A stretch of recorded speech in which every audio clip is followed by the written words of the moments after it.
Hi, this is Kim from Circus Talk, and I'm live here with Antonella Casella of Circus Oz. She's the Senior Artistic Associate at Circus Oz. Hi, Antonella. Hi, Kim. How are you? Good. Oh, I should mention that you're in Melbourne, right? And it's cold, yes. And it's winter. That's a very important fact. Well, it's summer in the North America. So I guess my first question for you, Antonella, is how long have you been involved with circus? Like, when did you get your start? Almost 30 years ago, I started in circus. I was actually studying journalism at university, and I had decided to drop out because I had become disillusioned with the whole media complex.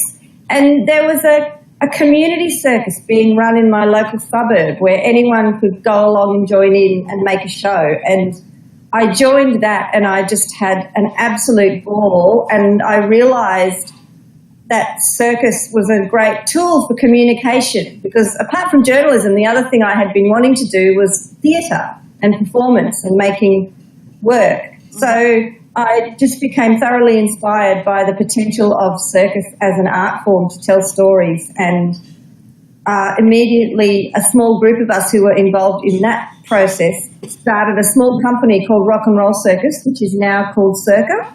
So I was involved in starting that company, and you know, at the time I was 21, I'd stopped doing my journalism degree, and I thought that it was just something I was doing for a period of time, but of course it's become my entire life. Isn't that the way life is? It's so strange. Yeah, so Circa, before Circa, it was Rock'n'Roll Circus, and that was in the 80s, right? Yeah. So as a founding member, what's the origin story? You just got together with some friends and said, let's make a Rock'n'Roll Circus? Well, there was this company called Street Arts that were running this community project that I was involved in, and they were actually inspired by a guy called Reg Bolton who came to Australia, and they were actually friends of his, and so they put on one of the first circus festivals in Australia in the early 80s in Brisbane, which is the sort of tropical state of Australia. So they were already aware of circus as a social tool and a community tool. So some people were already involved with that, and then I joined for the end of the show, and then there were other people involved at that time, some who were involved because they were already doing community theatre work, and we were all young, and we were all in our early 20s basically, and we decided to form a troupe. We became friends and formed a troupe, and we brought in trainers from the Fruit Flies to come up and teach us more advanced professional level circus skills, and we made shows. We made general entertainment shows that we toured the state with, and we also made shows that were exploring different issues that we thought were important using circus skills, and it all blossomed from there. And then the company just kept going and growing. When you explained the part about Reg Bolton and about you having a journalism background, it kind of makes more sense to me how the social aspect has followed you in your career throughout all your work that you've done. I was wondering how that became part of circus in Australia, and it seems like you had an influence on that. When Lipschitz came to Circa, were you still involved with it at the time? No. I was in Europe, I think, at the time. In the UK, sorry, not Europe, in the UK, working in circus over there, I think, when he started. Was it? No, I was back. Sorry, it's hard to remember these things. I was back. I was around, but I was starting a women's circus at that time. Oh, okay. Also in Brisbane. Yeah, is that Vulcana Women's Circus? Yeah. I was going to ask about that next. Why did you decide to start that? I guess because when I came back from touring at that time, so I'd been touring in England, and I'd done some touring again as a performer with Circus Oz, and I'd landed in my hometown, and I had actually decided to quit circus and go back to uni and finish my degree, and I was doing critical theory and women's studies as part of that, and again, I was about to go down the academic path of writing about the representation of women in culture, and then I just became inspired by the potential for circus to tell those stories in a really, to change the way women are represented on stage, and also to inspire women and empower women. So again, I did finish my undergrad degree this time, but I dropped out of my honours degree to start Vulcana. Well, that's amazing. It's a story of dropping out of academia to do practical, hands-on work. That's amazing. Yeah. So what population of women does Vulcana serve, or has it changed over the years? Is it a social circus? It's a social circus. When I was there, it had, and it still does have, a professional pathway stream. So there tends to be a small group of women who continue to train, and then they develop professional work and make small shows and go touring. Some did it with me or with the artistic director of the time, and then others actually leave the social circus and create their own companies, but Vulcana continues to provide them space to make it work. So, yeah, it's primarily a social circus and lots of targeted projects. They do projects with deaf women, projects with women from different backgrounds, and domestic violence survivors, different kinds of projects as well. Okay. So when we were in Australia, we visited the Women's Circus in Melbourne because my daughter lived in that neighborhood. Was that circus a spin-off of Vulcana Women's Circus, or inspired by it, as far as you know?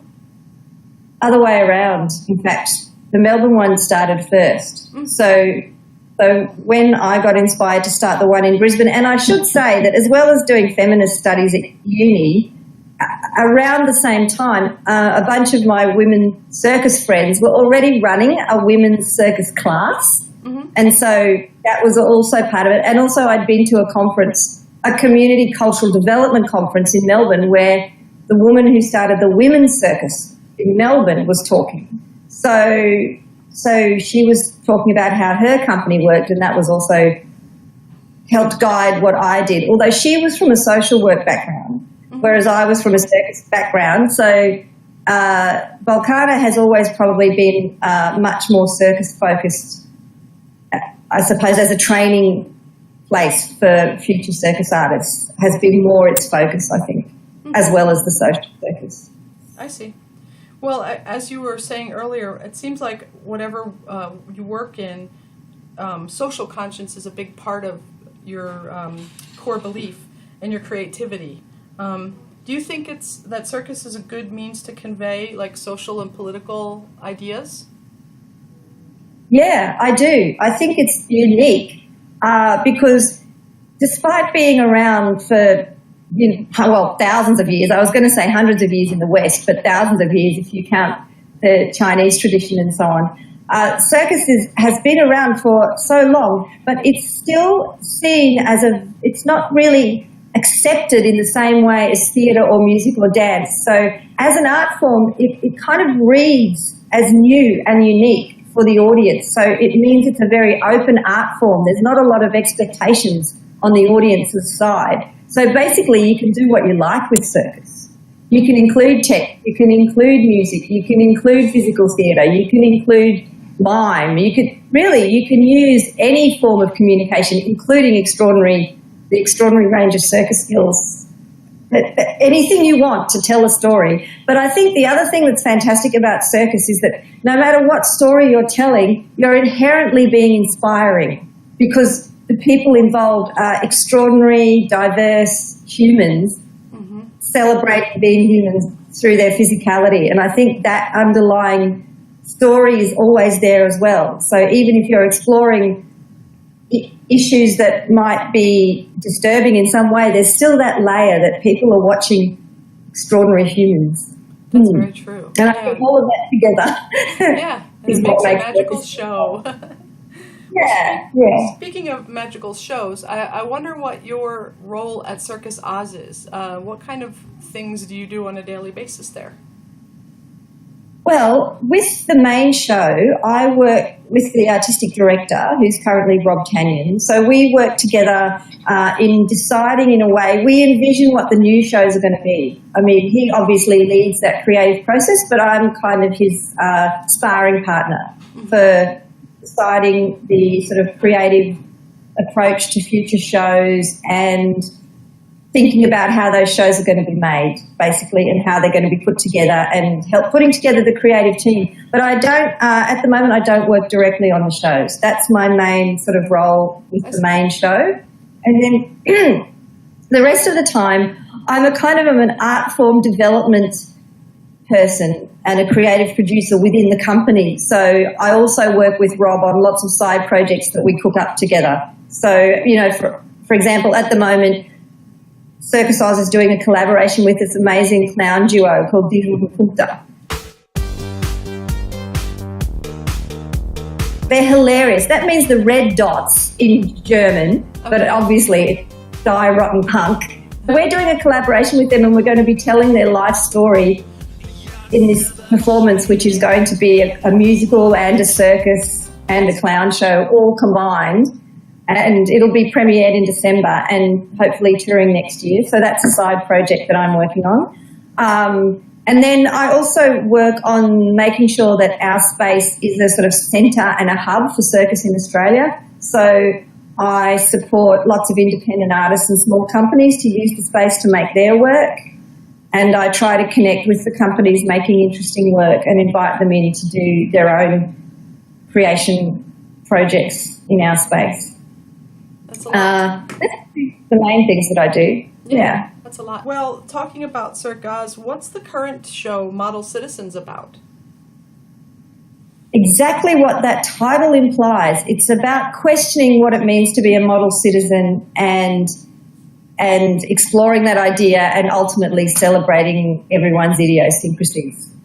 But starting from the idea, what is a model citizen in Australia, and how do we pull that apart?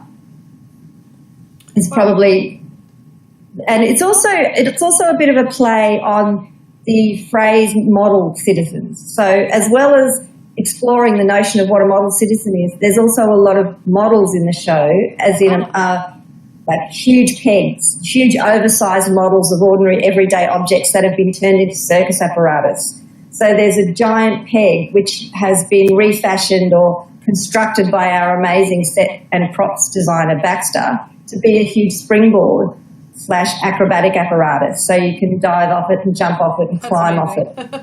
So, and there's a giant safety pin, which is basically 2 Chinese poles built to look like a safety pin, and it does actually open as well. So it's a functioning safety pin.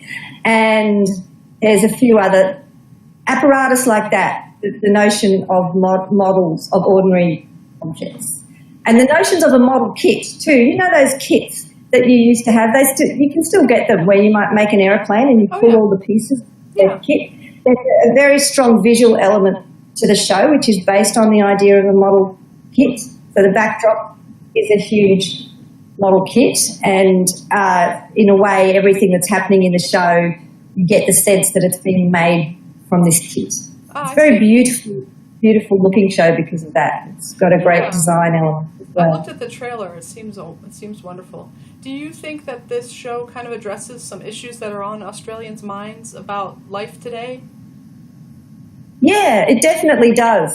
Yeah, it's got an MC character who is clearly the outsider. You know, everybody else and the set is all painted in this beautiful Yves Klein blue. If you look it up, it's an extraordinary blue colour that it's almost futuristic in the way it reflects light. It's quite beautiful. So everybody else in the show is in this Yves Klein blue, and the central character turns up and he's got a hot pink mohawk and covered in tattoos and an orange card, and he gets taken on this journey where he experiences what being a model citizen is like, which includes, I don't know if you know, but at the moment there's a lot of talk here about implementing a citizenship test as part of the immigration process. And so he has to go through a citizenship test on stage, And then he has to experience being in a typical nuclear family, and then eventually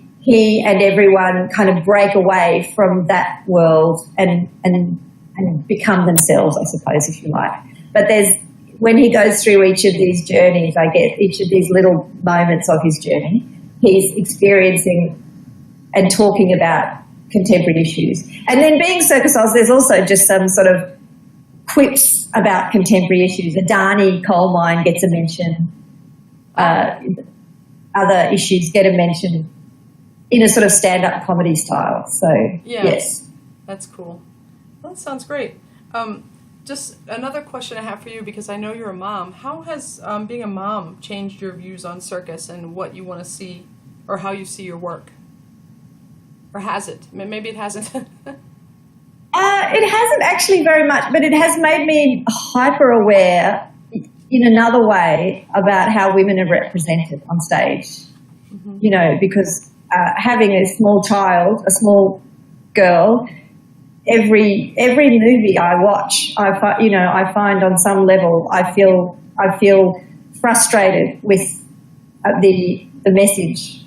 Yeah. Not necessarily the direct message, but the underlying message. And so yeah, that aspect of things has become, come to the fore for me. And another thing that I run, another program that I run is the Strong Women program, which is about supporting emerging women circus artists to get additional training and performance exploration with emerging women directors and experienced women directors, just to support them to develop and create work that is interesting and increases the range of what women can be on stage. That is really good, and that's very needed in the circus world, to have that kind of mentorship from someone who's been through different phases of their career. I think it's a wonderful thing to do. I think it's really important. I think that, there is a stream of circus where it is very easy to present in certain ways in circus. So I do think you have to actively make sure that you're presenting women in all the ways that women can be presented on stage and not stick to narrow stereotypes.